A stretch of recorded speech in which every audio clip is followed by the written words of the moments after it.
Hello, Old Timer here again with part 3, the story, The Last Barefoot Generation. This is from a book, a handbook for humanity, and these first sections are actually my autobiography. When I finished part 2 of the Last Barefoot Generation story, I was describing how a community of colored people, today known as African Americans, and white people that was a mix of Irish, English, German, and Scottish descendants, lived in close proximity, peacefully and cooperatively. I said that after the war between the states, you call it the Civil War today, some of the freed slaves, the colored people we call them, probably left the area where I was born and went to a city or maybe even to the north. However, it's evident that many stayed right where they were and got some small homesteads, in other words, small pieces of land, and just started doing what they had to do, which was providing food and shelter for themselves, just like what the white folks who hadn't been plantation owners were already doing. In fact, even during my time, some of the descendants of the two of the rice plantations that had been in the area were still living there, doing exactly what everyone else was doing, growing as much food as they could and raising hogs and cows and fishing and hunting. In other words, just working to get by, as they say even today around there. Evidently, working together on a big jobs made it easier on everyone, and sharing what was produced became an informal way of seeing to it that everyone did all right. Of course, as a kid, I didn't think about things like that, but from my earliest memories, it made for a feeling of belonging for me. About my dad, his family roots were from England, and he had some Irish and Scottish mixed in by the time he was born. He was 22 or 23 when he and my mom got married. She was near 19 years old. My birth certificate says he was 26 when I was born, and it says she was 23. My dad always worked with his dad, and when I was born, they had a crew of men making telephone poles out of small pine trees and 20-foot logs out of the bigger pine trees. My grandpa was selling the poles and the logs to a government buyer. I think it was for the WPA, something about Works Progress Administration, something like that, that President Franklin Roosevelt had been able to start during the Great Depression. Anyway, at that time, lots of men was working for it. They actually built the big brick school building where I went to school from the 1st through the 8th grade.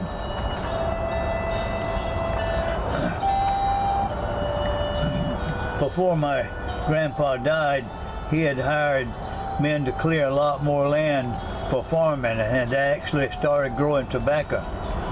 But he had a stroke.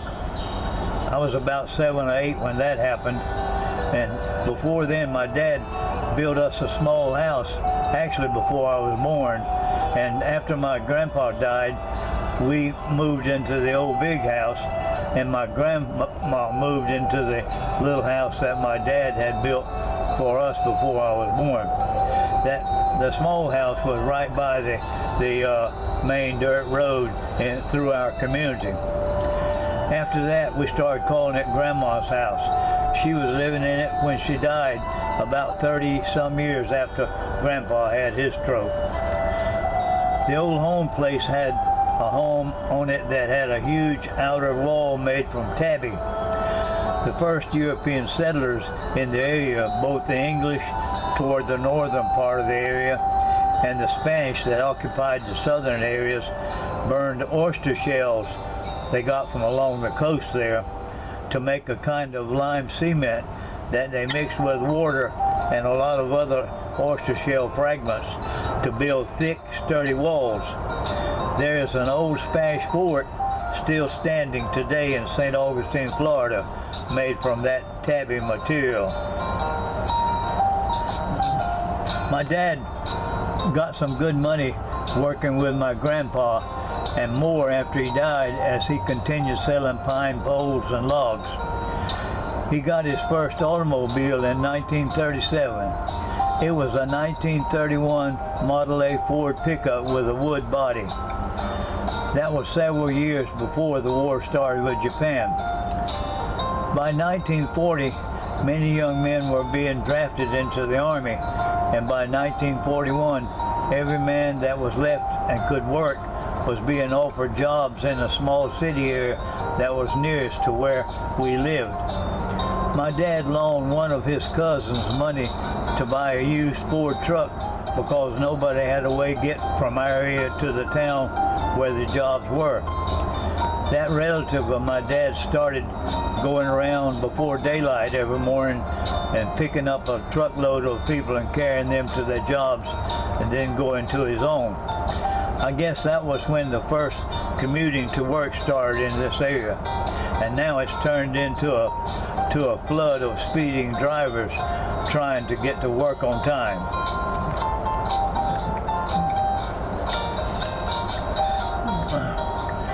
Somehow, one of my dad's early ancestors had received a large grant of land from some English duke. My dad said when it was finally surveyed in the late 18th century, it turned out to be about 7,000 acres. My grandfather got about 3,500 acres of it, and my dad ended up with 780 acres and the original old home place. My mom's side of the family was from Germany. Sometimes in the 1870s, her ancestors were in some kind of a religious group, and I believe they were called Moravians. Anyway, the group came to the southeast coast and moved farther inland away from the actual coast to start a mulberry plantation farm and raise silkworms so they could produce silkworms, because silk was all the rage in Europe at that time, and that they thought that was a way that they could get away from Europe and be on their own with a sustainable business. Something happened to the enterprise. I don't know if it was cold weather or wet weather or dry weather. Something did. I don't know, because the mulberry trees for some reason wouldn't grow, and the group gradually disbanded or died off, and some spread out, and my mom's family gradually made it all the way to the coast. Actually, all the way on to one of the Berry Islands in that area. Evidently, it was a small group of men and women and children. As time passed, all the men, some of them drowned or died of some kind of fever. I don't know for sure, because I heard stories of different ones about how they actually died. Anyway, in the end, just 5 women and 7 or 8 kids of different ages were left alive living on the island, and it became just too hard for them, because it seems like they couldn't trap or hunt the wild hogs and kill the deer that they'd been using to live on, plus a little garden. Anyway, they were starving on the island, and so one night when it was calm, they got in 2 small boats and paddled across what is now called the Intercoastal Waterway to the mainland. I don't know how they survived from there, but my mother's mother eventually married again, and they moved over 50 miles away to where the man she married was from. My mom said that her mother's second husband was from a family that also had been a part of the Moravian settlers. My mom got to go to school there, and she graduated from high school. My grandmother's new husband got killed in some kind of work accident, and she moved with my mother and a brother back to the place they settled when they originally came over from the island. There she met my dad, and they got married. My dad died from lung disease, and my mom lived on for another 22 years after he passed. Unfortunately, I had been sent to a faraway land and was not able to be back when she passed. I was born and grew up in an area about 8 miles inland from the ocean as the crow flies. I'm mentioning that again because I remember seeing blimps flying over all the time. I learned later that they were looking for German submarines that were all along the coast during the 1940s, during the Second World War. They were there sinking American ships that were coming from the Gulf of Mexico after being loaded with oil and many other goods. They were coming up around the tip of Florida between it and Cuba, and then turning northward up the coast of Florida and past the area where I lived on their way up to New York area, where they joined up with lots of other ships and tried to get across the Atlantic Ocean without being sunk by those German submarines. They were carrying all kinds of war supplies to England because they were being cut off from any other way of supplying themselves. One night, just after dark, my brother and sister, we were out in the front of the house catching fireflies. We called them lightning bugs, to put in a jar, a mason jar with holes in the lid, so we could walk around in the dark with the jar and see where we were going. It was a lot of fun. Anyway, one night, like I said, all at once there was a loud explosion and the sky lit up over the trees toward the ocean. My dad learned the next day that a German submarine had sunk one of those cargo ships with a torpedo explosion. My dad heard that everyone living near the coast must not have any lights on at night, and everyone with an automobile had to paint the top half of their headlights black if they had to go anywhere after dark, because the German submarines were sitting 2 or 3 miles from the shore and could see the outline of the cargo ships as they passed along the way from the, if there were any lights, you know, if the shore was lit up, they could see the ships, and because of that. Most of the land in the area where I grew up is low and wet most of the year because it rains a lot there. Actually, it rains a lot in the winter months and many times in the summer, or hot and pretty dry with just a passing thunder shower some days. It's not really good farming land, but the old people said that they couldn't eat trees, so they had to clear as much as possible to make a garden and field and pasture areas, because getting food to eat was their single most important occupation. My dad and granddad had quite a bit of cleared land and grew up a lot of corn as well as many garden crops most every season.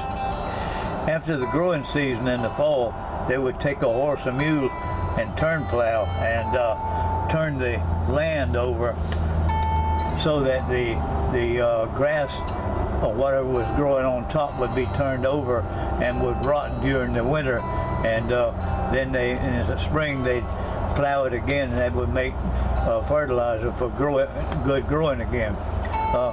My dad said that he'd been told that some of the marsh fields that they made out of they had slaves that built dikes way out from the edge of from the hill land all the way out along the canal or a creek to the river, and then along the river some distance, and then back to the hill land. And they used that. They called them marsh fields, and they had ditches dug where and trunks under the dike that separated the creek from the field, and they could let water in or take water out, let the water flow out, because they had gates they could open and close. These marsh fields turned out to be very good for farming a cow pasture, because the soil was millions of years of vegetative matter piled on top of each other and decayed in the water. When I was a kid, we grew corn 10 or 12 feet tall with 4 to 6 ears of stalk without any kind of fertilizer being put on. Before I left for the service, my dad had gotten into growing things like bell peppers and potatoes for independent truckers that started coming around right after the end of the Second World War. If you were going to use any of the marsh fields the next year. What you would do after your growing season, you would then flood the field and let the water stay on it all winter.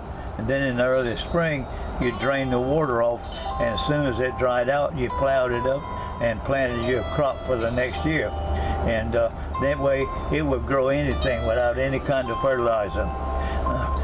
My dad knew that generations before him, his kin grew rice in the marsh fields and indigo in the higher land fields.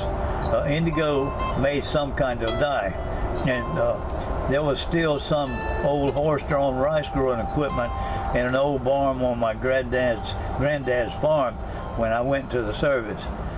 Down along the main river, there were some old pilings that had been driven into the mud along the riverbank, and also several big piles of black rocks piled in the mud along the way. It seems that everybody said that English sailing ships came up there for more than 100 years after the first settlers there, and to pick up processed loads of indigo and rice. And the indigo, it turned out, was being used as a blue dye for the English sailors' uniforms. That black rocks that was piled all along had been ballast that they put in the bottom of the English of the sailing ships to keep them from turning over in bad weather when the wind was real strong. I'll end part 3 now and have more to say in part 4 soon. This is the old timer saying thanks for listening. Bye now.